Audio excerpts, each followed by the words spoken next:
अस्सलाम वालेकुम, welcome back to my YouTube channel. Hope so आप सब ठीक होंगे और आपका रमज़ान जो है बहुत अच्छा गुज़र रहा होगा। तो इस रमज़ान में मैं आपको बहुत ही हेल्दी, यूनिक और अच्छे नॉवल सजेस्ट कर रही हूँ जो कि मेरे इंस्टाग्राम पेज पर आपको बहुत अच्छे तरीके से मिल जाएंगी। और अगर आप मुझे मैसेज करना चाहते हैं उन लिंक्स के लिए तो DM भी कर सकते हैं। तो आज जिस नावल के बारे में हम रिव्यू देने वाले हैं उसका नाम है मैं जुगनू का दीज था, रिटन बाय शाज़िया चौधरी। शाज़िया चौधरी का ये पहला नावल है आई थिंक जो मैंने पढ़ा है। अगर कोई पहले पढ़ा है डाइजेस्ट में तो मुझे याद नहीं है उनका, लेकिन मुझे ऐसा लगता है कि ये उनका पहला नावल ही है। स्टार्टिंग में जैसे कि नावल मैंने दिखाया हुआ है और शुरू जैसे हुआ है, स्टार्टिंग में मुझे नावल काफ़ी यूनिक लगा कि स्टोरी में कुछ है। जैसे कि एक लड़की, वैसे तो टिपिकल स्टोरी थी कि लड़की बहुत ही ज़्यादा खूबसूरत दिखाई हुई है और वही नाजुक सी कली और ये वो मुझे थोड़ा सा इरिटेटिंग लगा, क्योंकि मुझे ये चीज़ बहुत ही इरिटेट करती है कि आप एक चीज़ को बहुत ही बढ़ा चढ़ा कर बयान कर रहे हो जो कि वो इतनी है भी नहीं। तो ये चीज़ मुझे काफ़ी अजीब लगी। लेकिन ओवरऑल जो नावल था वो भी मैं आगे डिस्कस करूँगी। स्टार्टिंग विद महरीन जो कि एक सड़क पर खड़ी हैं और किसी के इंतज़ार कर रही हैं। उसके बाद एक इफ्तिखार साहब जो हैं वो उन्हें देख लेते हैं और पहली नज़र की मोहब्बत में वो जी गिरफ़्तार हो जाते हैं, हमेशा की तरह, जो कि रियलिटी से बहुत दूर की बात थी। तो मैं एक डाइजेस्ट नावल राइटर से ये तो बिल्कुल भी एक्सपेक्ट नहीं कर रही थी कि वो इस तरह का कुछ लिखेगी कि पहली नज़र की मोहब्बत। मतलब डाइजेस्ट राइटर्स बहुत ही मैच्योर होती हैं, उनके राइटिंग स्टाइल बहुत ही अच्छा होता है, यूनिक होता है।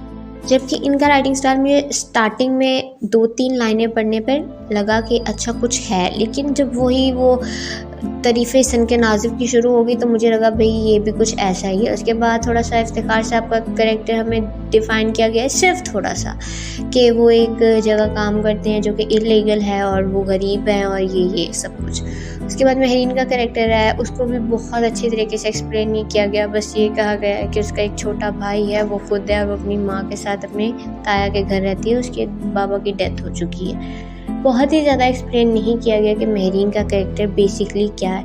उसके बाद ये थर्ड जो है हमारा हीरो का रोल है शमशेर का, जो कि एक पुलिस ऑफिसर हैं और वो इलीगल चीज़ों को नहीं रखना चाहते और वो बुराई का खात्मा करना चाहते हैं। तो ये 3 कैरेक्टर हैं। तीनों कैरेक्टर को बिल्कुल भी एक्सप्लेन नहीं किया गया कि वो किस वजह से ये सब कुछ करना चाहता है। हाँ, वो कौम की खिदमत करना चाहता है, ये चीज़ बताई गई है, बट आप उस कैरेक्टर को अच्छे तरीके से डिफ़ाइन ही नहीं कर रहे। वो मेन लीड में डाल दिए हैं, उसे देखते ही मोहब्बत हो गई है इफ्तिखार को। उसके बाद महरीन जो है उसकी मंगनी कहीं और हुई है अपनी खाला के बेटे के साथ, और वो बस अचानक से मंगनी का वो छोटा सा सीन लिया है कि उसकी मंगनी हो गई है। फिर जब उसकी मंगनी होने लगती है तो शमशेर कहते हैं कि नहीं, ये तो शुरू से ही मेरी मोहब्बत थी और आप ऐसा ना करें। तो उसके बाद उसकी माँ सब कुछ मना कर मंगनी ख़त्म कर देती है और उसकी शादी शमशेर से हो जाती है। तो ये चीज़ें मुझे बहुत ही अनएक्सपेक्टेड लगी कि मतलब ऐसा कुछ भी नहीं होता जैसा इन्होंने बताया गया था कि वहाँ से मंगनी टूट गई, यहाँ से हो गई और ये सब कुछ। तीनों कैरेक्टर एक्सप्लेन ही नहीं किए गए और एंड तो इतना वाहियात किया है कि मुझे एंड भी समझ नहीं आया कि एंड लिखा ऐसा क्यों है। मतलब ज़रूरत ही क्या थी ऐसा एंड लिखने की। स्टोरी इतनी बेसिक पे जा रही थी। ओनली 24 पेजेस है I think novel, digest novels के। डाइजेस्ट राइटर्स नावल छोटे लिखती हैं बट बहुत ही अच्छी लिखती हैं, अच्छी मकदार में लिखती हैं। मतलब उनकी स्टोरी होती है कि पता लगता है कि अच्छा यार ये चीज़ है, ये चीज़ उन्होंने एक्सप्लेन की हुई है, हमें ये चीज़ लिखनी है।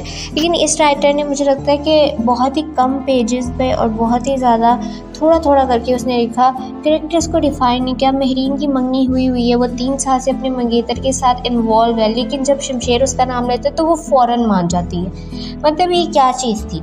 उसके बाद शमशेर का और इफ्तिखार का लिंक दिया कि वो दोनों बेस्ट फ्रेंड थे और उनको भी एक्सप्लेन नहीं किया गया। मतलब किसी भी कैरेक्टर को आप एक्सप्लेन नहीं कर रहे हैं और बस वो स्टोरी लिख रहे हैं उठा के। कैरेक्टर लिखना बुरी बात नहीं है, लेकिन कैरेक्टर को एक्सप्लेन करें ताकि जो हम लोग ऑडियंस हैं उसके साथ कनेक्ट हो सके, मतलब हमें पता चल सके कि इस कैरेक्टर के बारे में हम क्या फ़ील करते हैं और इस कैरेक्टर के बारे में हम क्या फ़ील करते हैं। और जो इस नावल का एंड किया है वो बहुत ही अनएक्सपेक्टेड था और बिल्कुल भी मेरे दिमाग से बाहर था कि ऐसा भी एंड हो सकता है। मतलब वो एंड करने की ज़रूरत ही नहीं थी, जो राइटर ने एक वो हुब्बुल वतनी के तौर पर वो एंड कर दिया, जो कि मुझे नहीं लगता कि वो मैं एंड से सेटिस्फाइड हूँ। आप 24 पेजेस में नावल लिख रही हैं, उसमें आप ये कर रही हैं, कैरेक्टर नहीं बता रही हैं और कुछ भी एक्सप्लेन नहीं कर रही हैं। मेहरीन का कैरेक्टर मुझे बहुत ही गत्तू लगा, मतलब किसी तरीके का भी मुझे उसमें अट्रैक्शन नहीं लगी, मैं कनेक्ट नहीं कर पाई, इफ्तिखार के कैरेक्टर के साथ नहीं कर। मुझे ऐसा लगा कि मैं बस कोई नावल का कॉलम पढ़ रही हूँ, किसी अखबार का कॉलम पढ़ रही हूँ। मुझे ये नहीं लगा कि मैं नावल पढ़ रही हूँ, जिस एक नावल के साथ मैं कनेक्ट कर रही हूँ। तो ओवरऑल नावल मुझे तो अच्छा नहीं लगा, वन रीड इट कह सकते हैं। हाँ, आप एक टाइम इसको पढ़ सकते हैं। राइटर बहुत ही अच्छी हैं शाजिया चौधरी, मैंने इनका नाम बहुत सुना हुआ है लेकिन मैंने इनके नावल नहीं पढ़े हुए। वो मुझे लगता है इनका ये इम्प्रेशन मुझ पे तो बहुत बुरा पड़ा है, लेकिन मैं कोशिश करूँगी कि मैं इनके दूसरे नावल पढ़ के देखूँ। मतलब मैं किसी एक नावल पे राइटर को जज नहीं कर सकती, और वो भी एक डाइजेस्ट राइटर को तो बिल्कुल भी नहीं जज कर सकती, जो बहुत ही अच्छा लिखती हैं मेरे ख्याल से। क्योंकि ऑनलाइन राइटर्स से हम काफ़ी बार सेटिस्फाइड नहीं होते हैं, बट डाइजेस्ट राइटर्स बहुत अच्छा लिखती हैं। तो मैं ट्राई करूँगी कि मैं इनका कोई और नावल पढ़ूँ ताकि मुझे पता चल सके कि ये किस किस्म की राइटर है। लेकिन अभी तो मुझे इनका ये वाला नावल तो मैं बिल्कुल भी सजेस्ट नहीं करूँगी कि आप लोग पढ़ें। हाँ, अगर आप बहुत ही ज़्यादा बोर हो रहे हैं, वेले हैं और आपको कोई नावल नहीं मिल रहा, मतलब सारे नावल आपने वही तरह ख़त्म कर दिए, चट कर दिए, तो हाँ फिर आप ये पढ़ सकते हैं, वन टाइम रीड पढ़ सकते हैं और जल्दी जल्दी से इसको स्किप कर सकते हैं। बाकी मेरे पेज को लाइक एंड कमेंट करें और सब्सक्राइब करें, और वीडियोज़ के लिए मेरे यूट्यूब चैनल को ज़रूर सब्सक्राइब करें। अल्लाह हाफ़िज़।